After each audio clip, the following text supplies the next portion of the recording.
Salve meus amigos e amigas, tudo bem com todos vocês? Espero que todos estejam muito bem. Eu decidi gravar esse vídeo referente a uma apresentação que eu fiz já faz alguns anos na Universidade de Mogi das Cruzes para uma turma de graduação de Educação Física. Eu separei algumas informações interessantes relacionadas a um aspecto dietético e a um aspecto de treino para tentar de alguma forma modular as respostas metabólicas de um indivíduo com a síndrome metabólica, no caso um obeso, um indivíduo diabético, e tentar aplicar esse contexto para o emagrecimento deste indivíduo. É importante a gente ressaltar que, dependendo das características fisiológicas e metabólicas de uma pessoa, o processo de perda de peso ele vai depender dos fatores que essa pessoa apresenta. Então, se ela tem um problema hepático já por conta dessa síndrome, esse emagrecimento fica um pouco mais dificultado. Tem algumas outras respostas que são importantes. A normalização das vias de sinalização são fundamentais antes de se iniciar o processo de emagrecimento em si. Então, eu vou falar para vocês, nesse vídeo, um pouco sobre esse assunto. Entrar tanto num aspecto dietético, quanto num aspecto de exercício físico e as implicações dos exercícios de um modo geral para perda de peso e principalmente perda de massa gorda, tá bom? A gente começa com as diferenças entre as pessoas tratando-se especificamente do índice de massa corpórea, o famoso IMC. Nós temos 3 fenótipos específicos de um indivíduo obeso, um fisiculturista e um corredor. Dependendo da condição do fisiculturista, por exemplo, se ele for um atleta que atua em uma área onde o peso dele tem que ser muito alto, se nós formos analisar o IMC desse indivíduo, ele vai ser considerado obeso, né? A área que eu digo é a categoria, agora que me voltou a palavra. Então, a categoria desse fisiculturista, por uma análise de IMC, faz com que ele seja considerado obeso. Por isso que o índice de massa corpórea ele só pode ser utilizado para indivíduos que têm um excesso de massa gorda e não necessariamente músculo.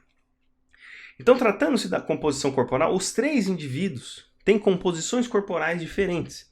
Enquanto um obeso tem um excesso de tecido adiposo, o fisiculturista tem um excesso de tecido muscular e o corredor ele tem um balanço entre o tecido muscular e o tecido adiposo. No caso do tipo de atividade física que cada um exerce, o obeso é considerado um indivíduo sedentário, o fisiculturista é um indivíduo que pratica o esporte de levantamento de peso, que é o exercício resistido. Quando eu digo esporte de levantamento de peso, é a musculação em si, porque tem um levantamento de peso específico, que é o powerlifting, enfim. Mas, tratando-se do fisiculturista, ele faz o uso da musculação e o corredor pratica predominantemente atividade aeróbia. E também o metabolismo dos 3 tem características diferentes. Dependendo da forma como você quer trabalhar para aumentar, por exemplo, o desempenho de um corredor, você tem que usar uma abordagem nutricional e uma abordagem de exercício físico específica, completamente diferente de um fisiculturista. Já um obeso, ele pode utilizar tanto uma abordagem da musculação quanto uma abordagem da atividade aeróbia para poder perder peso. E além do mais, ele também pode utilizar a abordagem da dieta para chegar nesse contexto. E eu vou focar nesse indivíduo que é obeso, que tem provavelmente uma síndrome metabólica, como por exemplo a diabetes, algumas hipertrigliceridemias, enfim, dislipidemias como um todo, para poder trabalhar em cima desse indivíduo. Para a gente falar desse indivíduo obeso, é importante primeiro a gente entender as respostas metabólicas, principalmente do hormônio mais fundamental no processo de desenvolvimento da obesidade, que é a própria insulina. Um indivíduo que tem um teor de massa gorda muito alto tem uma sinalização inicialmente muito exacerbada da insulina por conta da própria dieta e a falta da atividade física. E aí a gente vai ver aqui nesse slide um pouco da sinalização normal da insulina. Então, basicamente, a insulina é um hormônio anabólico que é secretado pelas células beta-pancreáticas e, por sua vez, vai dar o seu sinal aqui no receptor de insulina. Variados tipos celulares têm receptor de insulina. O fígado, o cérebro, enfim, vários tecidos, até o próprio músculo tem a resposta de sinalização da insulina. Todos os tecidos respondem bem com isso. Mas, de um modo geral, tratando-se em miúdos, quando a insulina dá o sinal no seu receptor, basicamente a gente pode dividir em 2 efeitos específicos. Um efeito fundamental e que tem a participação no metabolismo como um todo é a ativação do substrato do receptor de insulina, o IRS.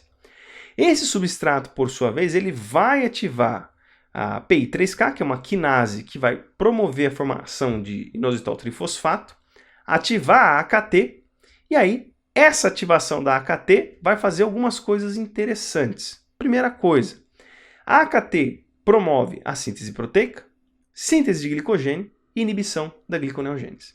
Então você já vê que tem uma resposta anabólica interessante. Associado à ação da AKT, há também a ativação da mTOR, que é uma proteína também importantíssima para a síntese proteica como um todo. Então a sinalização normal da insulina ativa os processos de síntese proteica, né, em duas fontes, né, o EIF2 e a mTOR, ativa esse ponto. A síntese de glicogênio para estoque energético e a inibição da gliconeogênese, porque obviamente a insulina é liberada pelo nível aumentado de glicose na circulação. A gliconeogênese ocorre exclusivamente no fígado, então esse aqui é um processo hepático, mas os demais acontecem nos outros tecidos. Além do mais, a resposta da insulina vai ativar também a via da RAS. A via da RAS é uma via de sinalização que promove a ativação do ciclo celular. Então ela também tem uma resposta hiperplásica, aumentar a quantidade de células.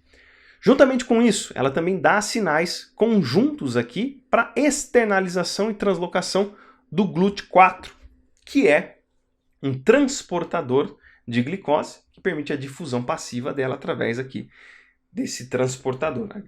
Ele se liga na membrana e a glicose que está aqui na matriz extracelular entra para a célula. Isso aqui, de um modo geral, nas respostas celulares é o que a gente observa. A gente observa também uma ação lipogênica, que basicamente essa ação lipogênica consiste em produzir os triacilgliceróis. O GLUT4 está amplamente disponível lá no tecido adiposo, e quando você tem a sinalização da insulina nesse ponto, automaticamente você inicia a captação dos ácidos graxos livres que estão lá na circulação, e também você ativa o metabolismo da glicose lá no tecido adiposo para produzir o glicerol 3-fosfato. O glicerol 3-fosfato, ligando com ácidos graxos livres, formam o triacilglicerol, que vai fazer o estoque de gordura nestas células. Tá? Então essa é a condição normal. Então um indivíduo saudável, com um peso adequado, tem esse perfil de sinalização da insulina. O que acontece quando o indivíduo passa a desenvolver síndrome metabólica? A síndrome metabólica, ela tem o seu start pelo aumento excessivo de tecido adiposo. Então veja, um indivíduo que tem uma dieta desregrada, consome muita gordura, muito carboidrato, o seu tecido adiposo começa a aumentar, tanto em volume quanto em número de células. Então tem hipertrofia e hiperplasia. O tecido adiposo produz um sinalizador chamado de TNF-alfa, que é uma citocina pró-inflamatória, que é o fator de necrose tumoral alfa. Apesar dela ser uma citocina pró-inflamatória, descrita inicialmente como esse contexto, ela tem outros efeitos além da resposta inflamatória em si. A sinalização do receptor aqui do TNF-alfa, mediado pelo próprio TNF, vai ativar a janusquinase, e aí esta proteína aqui bloqueia o substrato do receptor de insulina, fazendo com que haja uma fosforilação numa serina específica desse receptor, que impede que o sinal da insulina siga adiante. Claramente, esse bloqueio ele não vai ser um bloqueio completo. Você vai bloquear uma fração grande, a sinalização ela ainda continua, mas diminuta. Essa fração diminuta que está sinalizando independe da quantidade de insulina. Basicamente, vamos dizer assim, você vai precisar de bastante insulina para inundar esses receptores que estão ali. Por conta que o sinal da insulina fica prejudicado, uma pessoa com síndrome metabólica tem um negócio chamado de resistência à insulina, ou seja, a insulina não consegue passar o seu sinal para frente. Esse sinal ele é resistido, é como se fosse um resistor mesmo, né? Que impede a passagem do fluxo de elétrons, ele aquece. No caso aqui não vai aquecer, claramente, mas ele não permite que o sinal se perpetue. Então gera uma certa resistência para esse sinal acontecer. Por isso que a gente chama de resistência à insulina. E isso acontece em indivíduos normalmente obesos ou que têm algum problema metabólico. Seguindo adiante, quando a gente tem esse efeito de resistência à insulina por conta de aspectos dietéticos, sedentarismo, isso vai afetar o sistema como um todo. E esse sistema afetado, basicamente, vai pegar o corpo inteiro. Esse slide ele mostra, de modo interessante, que a diminuição da sinalização da insulina, principalmente lá no cérebro, por conta da resistência à insulina, vai prejudicar uma série de regiões cerebrais, como, por exemplo, o núcleo do trato solitário, que é o NTS, o núcleo motor dorsal, o MDX, aqui está tudo em inglês, e o núcleo arqueado. Quando você tem esses bloqueios, essa diminuição dessas vias neuronais, basicamente, você tem a liberação de peptídeos anorexígenos, né? Então, orexígenos, desculpa, né? Que vai fazer aumentar o apetite, vai diminuir a resposta hipotalâmica, o indivíduo vai desenvolver hipotermia por causa de diminuição do tecido adiposo marrom, né? Diminuição da massa gorda, aqui cabe um parêntese, né? Estamos considerando que o indivíduo já tem resistência à insulina, então ele já é obeso, ele já tem um teor gigantesco de tecido adiposo. A resistência à insulina, ela vem como finalidade impedir que surja mais tecido adiposo. Então é uma resposta protetora, entre aspas, do organismo. Por isso que quando o indivíduo tem resistência à insulina, para ele ganhar mais tecido adiposo, fica mais difícil também. Caso isso não existisse, ele ia ganhar uma quantidade absurda de peso, que acontece em certos indivíduos que têm cerca de 200, 300 quilos, já é um quadro muito normal. Essas pessoas simplesmente não desenvolvem resistência à insulina. Elas vão ganhando peso. Então, a resistência está aí para proteger, né? Só que ela tem os seus problemas, tem as alterações metabólicas e funcionais por conta disso. Seguindo, você tem uma extrusão, né? Uma eliminação de glicose hepática, e você diminui as respostas, principalmente à hipoglicemia. Até mesmo porque, né, o organismo entende que você está sempre em hipoglicemia, por conta que você não consegue mais captar as glicoses por conta da sinalização anormal da insulina. Então esse é um problemão. Esse problema ele leva um certo tempo para ser sanado. Por isso que indivíduos obesos têm uma certa dificuldade em fazer a progressão da perda de peso por conta de todo esse problema. Mas é possível, bastando paciência e bastante perseverança, seguindo alguns parâmetros, a gente consegue desencadear um bom efeito em indivíduos com um excesso de tecido adiposo. Muito bem. Seguindo adiante também, né, quando a gente tem uma resposta metabólica de descompensação da sinalização da insulina por conta da resistência, a massa magra do indivíduo também cai bastante por conta que você diminui o sinal de produção de IGF-1. O IGF-1 é um fator produzido pela sinalização da insulina, pela sinalização do GH, pela sinalização da testosterona, enfim. A queda na produção de IGF-1, você tem uma diminuição na síntese proteica, principalmente no músculo, uma queda anabólica da massa magra. Em contrapartida, né, você tem um aumento do catabolismo, principalmente aqui do tecido adiposo e da massa magra. Então, esses indivíduos tendem a ter um nível de triglicerídeos muito alto, né?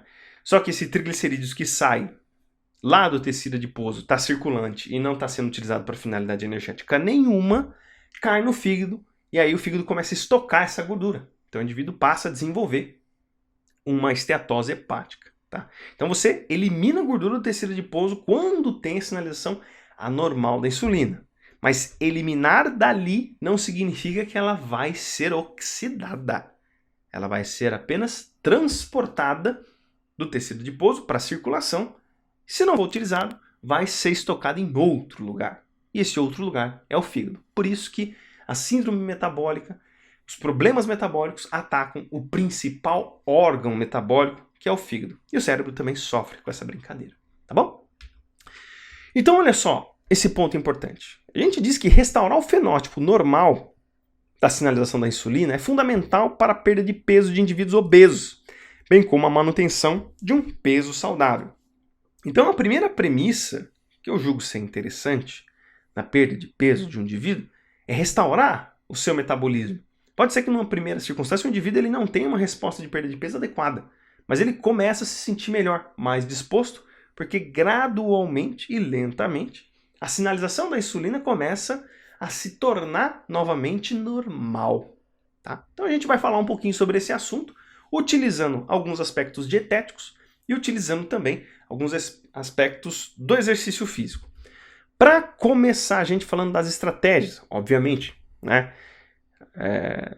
Isso se discute muito, introdução de uma dieta balanceada, prática de exercícios físicos e acompanhamento e remodelamento contínuo dos tipos de exercício e dieta.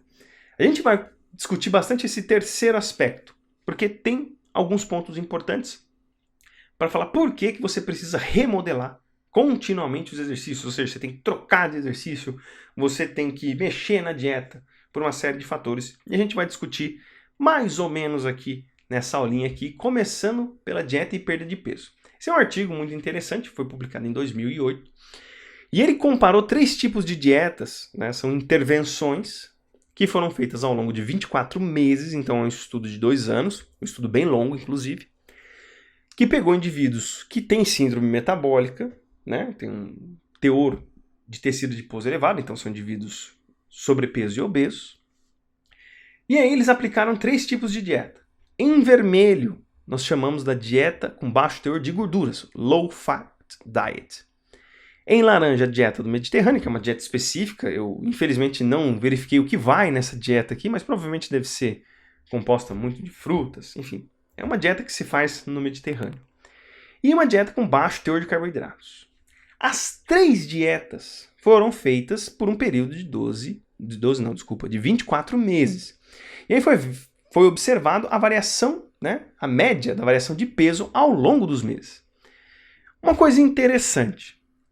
Inicialmente, até mais ou menos aqui o 3º ao 4º mês, as 3 dietas elas têm uma queda no peso, ou seja, os indivíduos perdem peso fazendo as 3 dietas em si, tá? Tanto restringindo gordura, quanto restringindo carboidratos, ou fazendo uma dieta lá do Mediterrâneo.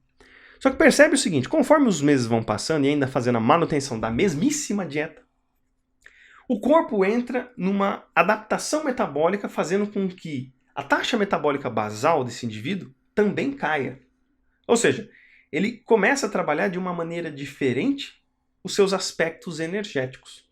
Como você estava numa circunstância com uma dieta totalmente desregrada e passou para uma dieta adequada, o corpo, até criar essa adaptação, leva um tempo. Antes de criar essa adaptação, você vai consumindo os componentes do seu organismo para perder peso. Quando você cria essa estabilidade no seu corpo, automaticamente isso se mantém por um período e até tende a subir, mantendo os padrões que estavam antes, né? Então olha só que coisa interessante. Chega num momento em que você começa a perder de fato o efeito de todas as dietas. As 3 dietas perdem o efeito, né? E chega um momento que elas se estabilizam num certo ponto. Começa a voltar o peso e perde o efeito. Mas aqui eu quero chamar a atenção para vocês num ponto importante.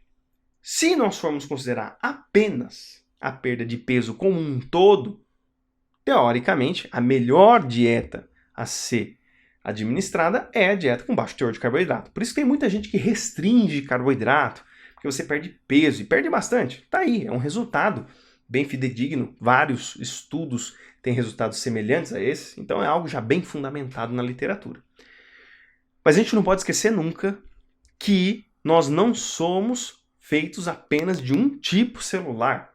Quando a gente fala perder peso, é perder peso de balança. Você sobe na balança e vê que seu peso caiu. Mas o que você perdeu? Aí que é um ponto importante. É um ponto extremamente importante. Quando você perde peso, nós podemos dizer o seguinte: que tipo de peso você perdeu? Você perdeu massa magra? Você perdeu massa gorda? Então, a análise de balança é uma análise muito imprecisa.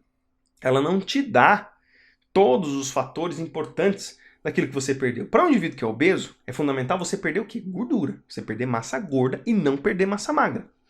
Aqui com esse gráfico você não consegue descobrir o que você perdeu.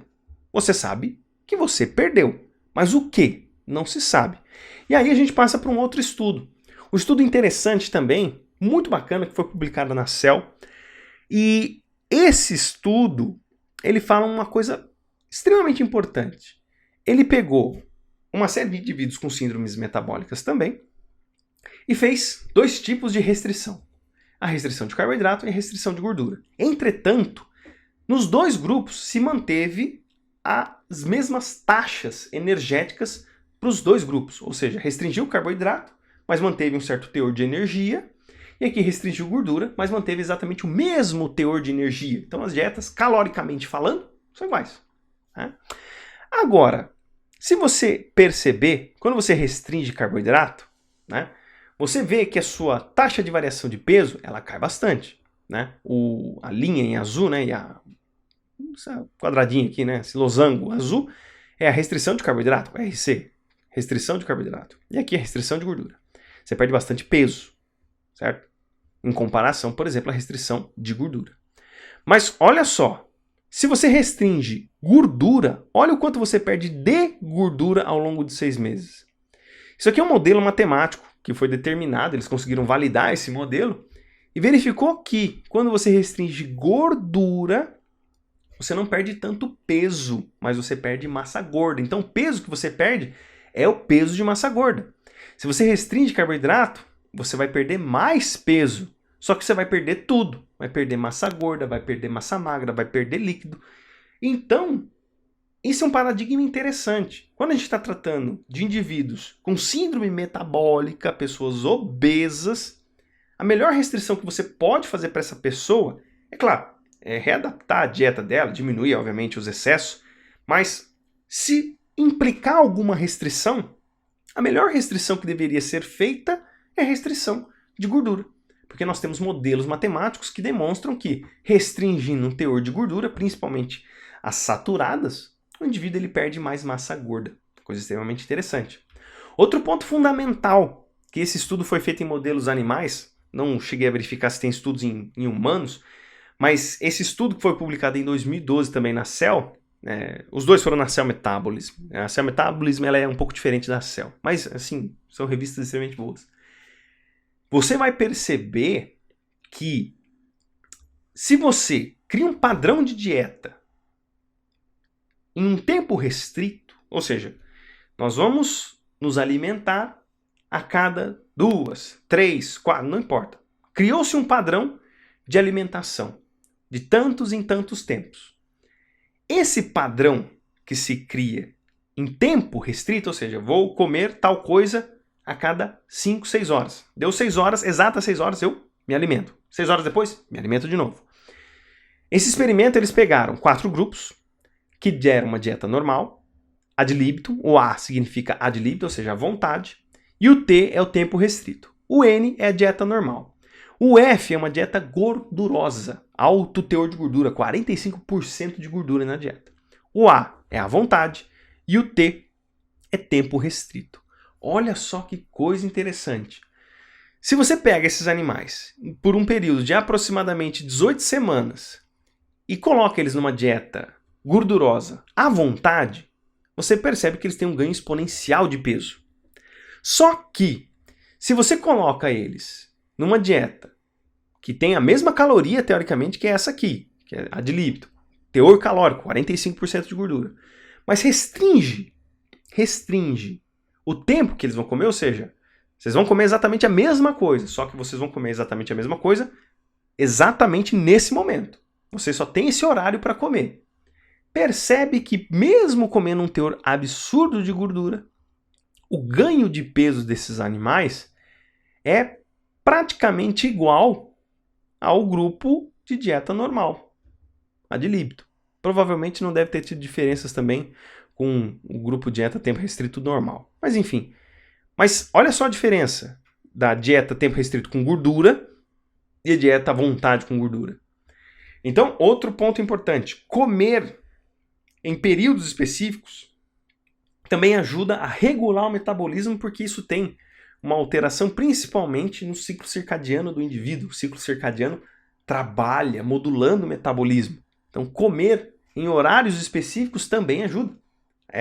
A dieta ela não é só comer bem, é comer bem com uma frequência adequada. Que tempo é esse? Bom, isso ainda é fonte de discussão muito na literatura, mas o que fica para mim de lição é que se você define um horário correto para fazer as suas alimentações, o teu organismo entende, por adaptação ao longo do tempo, em regular o seu metabolismo para que naquele momento em que você se alimenta, você tem uma eficiência metabólica para distribuir os componentes no seu corpo, usar a energia que for necessária sem ter acúmulos desnecessários.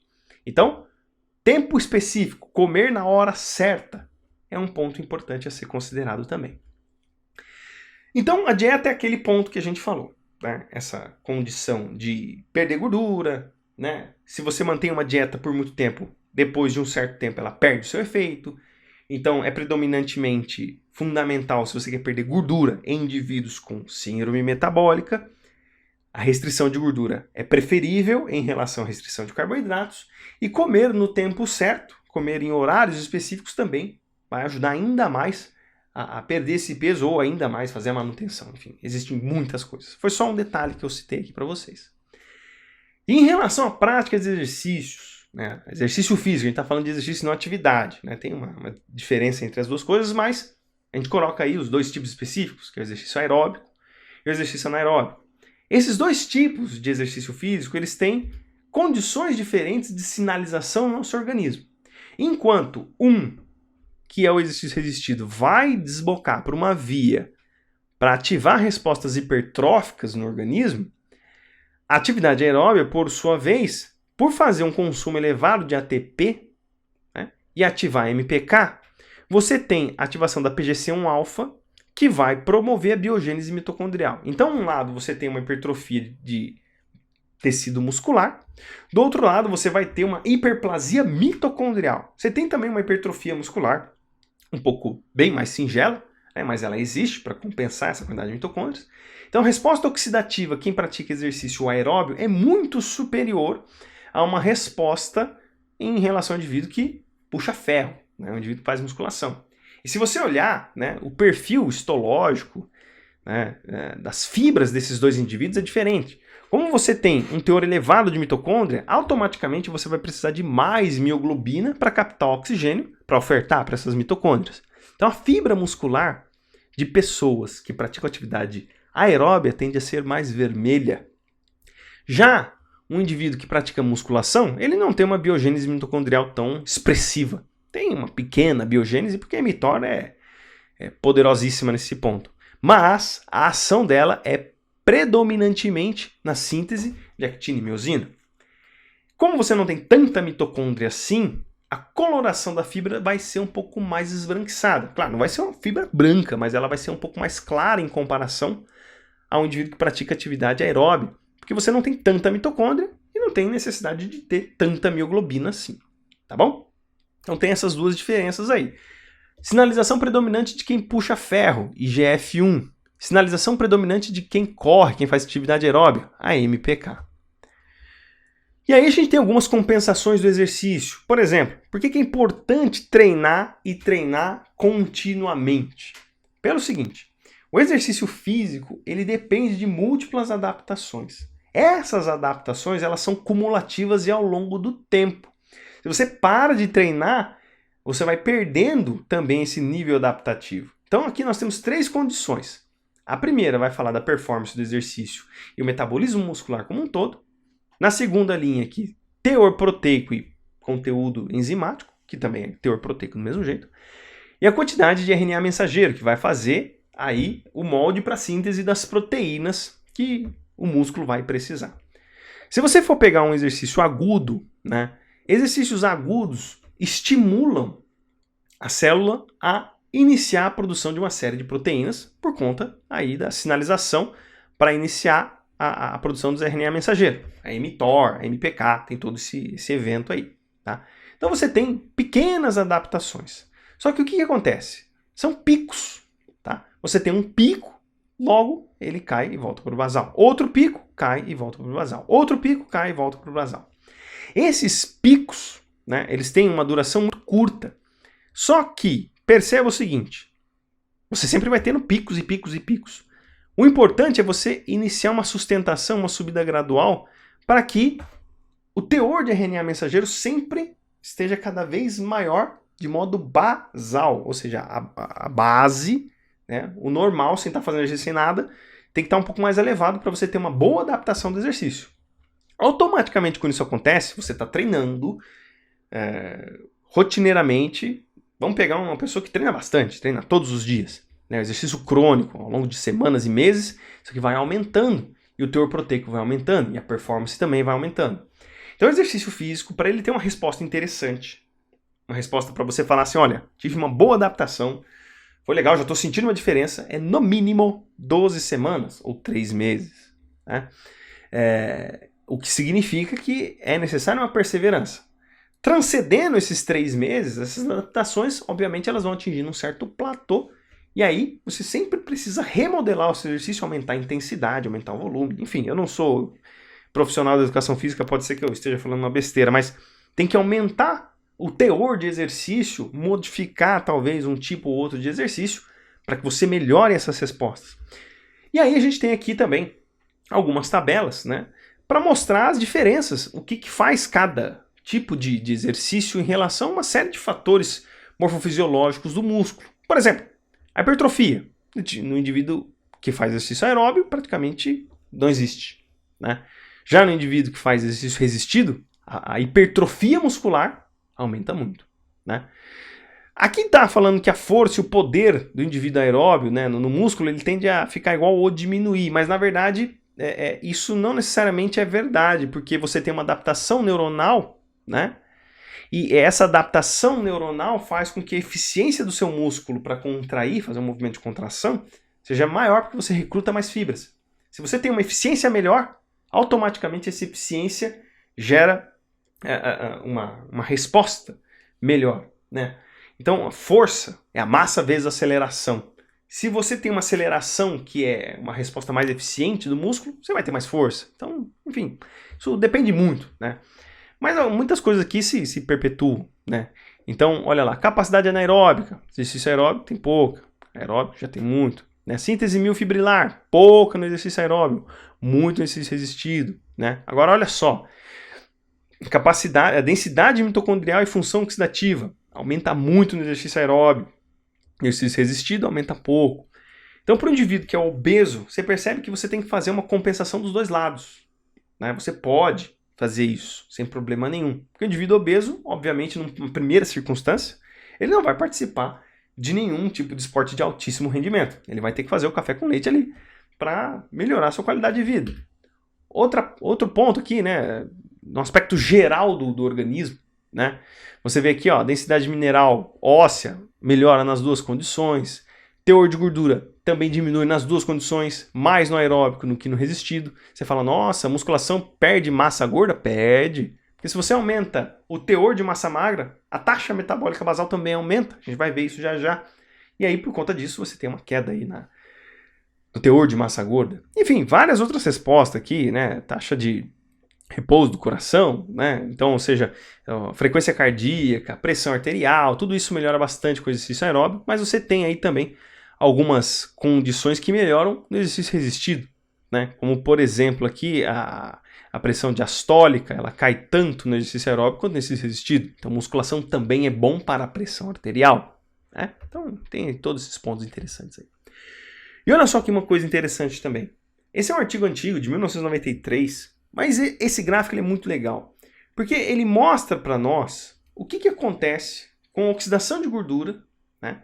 Dependendo da intensidade do VO2 máximo do indivíduo. Então, VO2 máximo é uma forma de você calcular a quantidade de oxigênio que o indivíduo consegue, né, captar numa atividade vigorosa. Você chega no 100% e aí você consegue trabalhar em diferentes porcentagens só mexendo ali na forma como você executa esse exercício. Então, ele colocou aqui 25% do VO2 máximo, 65% do VO2 máximo e 85%. O que ele analisou? Ele analisou o teor de glicerol, né, que está ali na circulação periférica e no músculo, né? O teor plasmático de ácidos graxos livre e atividade de oxidação total. Olha só que interessante. Você percebe que se você mantiver, por exemplo, uma pessoa que é muito obesa, ela não vai conseguir chegar a uma intensidade de 85% do VO2 máximo. Ela chega, mas ela cansa muito rápido, isso é muito exaustivo e isso desanima a pessoa. Só que se você chegar num patamar de 25%, você tem uma resposta extremamente semelhante ao que acontece com uma resposta de 85% de oxidação total de gordura, certo? E uma coisa interessante, né? Essa condição aqui, né, de VO2 máximo, você tem que, numa intensidade mais baixa, né, você vai dar predominância para consumir gordura periférica. Ou seja, já é tecido adiposo periférico, tal, ou seja, as gorduras localizadas. Né? É mais intenso nisso. Né? Se você vai aumentando cada vez mais a intensidade do exercício, automaticamente a preferência de oxidação da gordura vai ser intramuscular. Olha só, 4,9, né, para 85 e predominantemente que é 6,7. Então, uma alternância entre 25% e 65% do VO2 máximo faz com que você tire gordura periférica e gordura intramuscular. E existe um tipo de treinamento chamado de HIIT, que é o High Intensity Intervallic Training, ou treino intervalado de alta intensidade, que você fica um período num VO2 baixo, fazendo com que a gordura periférica do seu corpo seja mais liberada, né, lá para a circulação, então perder gordura local, e aumenta a intensidade, porque essa gordura vai ser captada pelo músculo. Aumenta a intensidade para fazer com que essa gordura seja mais oxidada do que o normal, principalmente lá no músculo. Então é uma dualidade para se perder peso. Uma coisa interessante. Né? Eu não coloquei estudo sobre HIIT aqui, mas esse estudo ele foi o fator fundamental para se aplicar a esse tipo de treinamento. Outro ponto importante também, né? Se há interesse em ativação da resposta de oxidação de lipídios, é fundamental que a intensidade do exercício, então, como eu mostrei, esteja ali em torno, né, dos 40%, 20% e 40%. Se você aumenta demais a intensidade do exercício, vamos supor, chega lá quase em 85%, a taxa metabólica vai dar predominância para o consumo de carboidratos ao invés de lipídios. Tá? Então, para se perder massa gorda, você não precisa fazer aquele exercício aeróbico extremamente intenso. É realizar aquele processo moderado, a leve, e num processo contínuo, esse tecido adiposo vai sendo consumido. Tá? Falando da atividade anaeróbica, da musculação, perceba que a maior parte do nosso gasto energético do nosso corpo não vem de exercício, não vem de atividades térmicas, nada. Né? A maior parte do nosso gasto vem com a taxa metabólica basal. Quase 65% a 75% de todo o nosso gasto energético é com a taxa metabólica basal. Se você aumenta tecidos que são metabolicamente ativos, principalmente o músculo, você aumenta o volume muscular e às vezes até aumenta o teor de células, hiperplasia muscular, isso daí já é com uso de hormônios, enfim, mas não importa. Se você aumenta a quantidade de músculo no seu organismo, músculo estriado esquelético, a sua taxa metabólica basal aumenta proporcionalmente, fazendo com que no repouso você consuma mais energia. E a energia no repouso, como a gente viu no slide anterior, com um VO2 lá no pé, lá embaixo, é predominantemente lipídico. Olha só que legal. E aí, isso aqui é um artigo interessante mostrando, de fato, né, que quando você começa a aumentar a massa livre de gordura, que é o músculo, né, começa a aumentar essa massa livre de gordura, automaticamente a taxa metabólica basal ela cresce junto. Né? Não é uma coisa linear, mas é uma tendência de crescimento. Se a gente for fazer um gráfico de dispersão, você vai ver que conforme vai aumentando essa taxa, vai aumentando essa quantidade de músculo, a taxa metabólica basal também aumenta. Por isso que é um fator importantíssimo na perda de peso.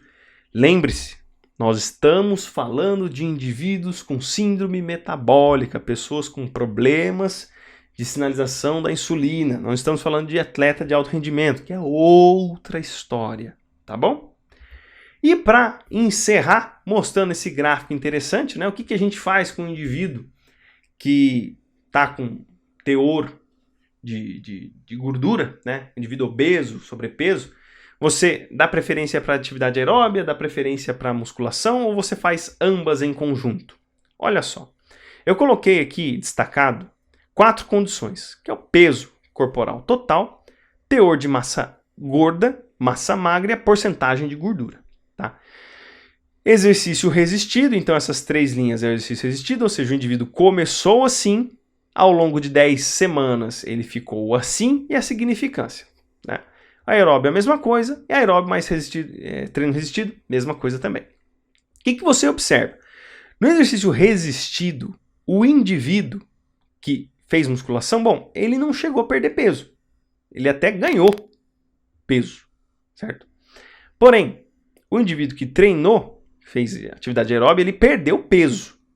E quem fez atividade aeróbica mais exercício resistido perdeu um pouquinho menos de peso em relação a quem fez atividade aeróbica. Só que nós estamos falando de peso, meus amigos. Peso é tudo. É massa gorda, é massa magra, é líquido, é víscera, é tudo. É osso, não importa. Então, ok, vamos partir para a segmentação. Massa gorda, massa magra e porcentagem de gordura, que é um reflexo da massa gorda, basicamente. Um indivíduo que fez musculação, ele teve uma queda no teor de massa gorda. Ou seja, ele perdeu gordura. Aqui ele perdeu gordura. Só que em contrapartida ele ganhou massa magra. Então ele ganhou massa magra, pelo fato dele ter ganhado massa magra, você simplesmente soma esses dois valores, vai dar aqui 0,83. Né, que é o teor, teoricamente, de peso que ele perdeu de gordura e o quanto ele ganhou de massa magra. Né? E a porcentagem de gordura é um reflexo, basicamente, da queda da massa magra. Massa magra não, perdão, né? Da massa gorda, né? Da tecido adiposo. Um indivíduo que fez atividade aeróbica, ele perdeu muito mais massa gorda do que o indivíduo que treinou, obviamente, né? Aumentou o metabolismo oxidativo e a beta-oxidação depende de atividade mitocondrial, presença de oxigênio. É claro que a atividade aeróbica vai perder mais gordura, só que ele perdeu massa magra também. Então, um indivíduo perder massa magra nem sempre é tão interessante, porque a taxa metabólica basal dele cai perdendo massa magra. Perdeu uma quantidade não significativa, mas perdeu. Né? Agora, perceba o seguinte, olha só o indivíduo que treinou atividade aeróbica mais musculação. Olha o tanto que ele perdeu de peso. Bom, ele perdeu menos peso do que só fez atividade aeróbica, porém, em relação à massa gorda, olha aqui, ele perdeu bem mais do que atividade aeróbica sozinha e a atividade resistida sozinha. O que vale muito a pena para indivíduos obesos e com sobrepeso, para perder peso. Ganhou massa magra, obviamente um pouquinho menos expressivo do que quem treinou só musculação, mas ganhou. Então esse é um ponto importante, importantíssimo. Quem é obeso ou sobrepeso, está querendo perder peso, não pode fazer ou só musculação ou só atividade aeróbica. Quer fazer uma coisa completinha, uma coisa bonitinha? Vai ter que fazer musculação e atividade aeróbica. Claro, a prescrição do exercício, quem vai cuidar é o profissional de educação física. Se a prescrição for uma prescrição que atenda os vislumbres, por exemplo, de intensidade de VO2 máximo, que atenda a capacidade do indivíduo em realizar o exercício em si, né, você vai ter excelentes resultados. Então esse é um ponto para indivíduos obesos e com sobrepeso. Tratando-se então da dieta, é fundamental restringir. Se for restringir alguma coisa, mais gordura do que carboidrato, comer em horários específicos. Tá? E fazer modulação de dieta, porque ao longo do tempo ela vai perdendo a sua característica. Claro, se associado ao exercício, isso daí se perpetua também. E atividade física, claramente, né? Exercício físico é exercício aeróbico e exercício anaeróbico, exercício resistido. A associação de ambos vão fazer com que o indivíduo aumente a sua perda de massa gorda.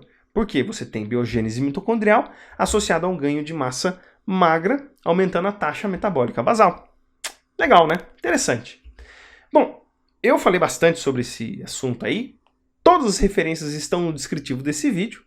E eu agradeço quem ficou aqui até o final. E se esse vídeo lhe ajudou, não deixe nunca de passar a caridade adiante e ajude você também a outras pessoas. Beleza? Então é isso aí, meus queridos amigos. Um forte abraço a todos. Fiquem todos com Deus. E até os próximos vídeos, se Deus quiser.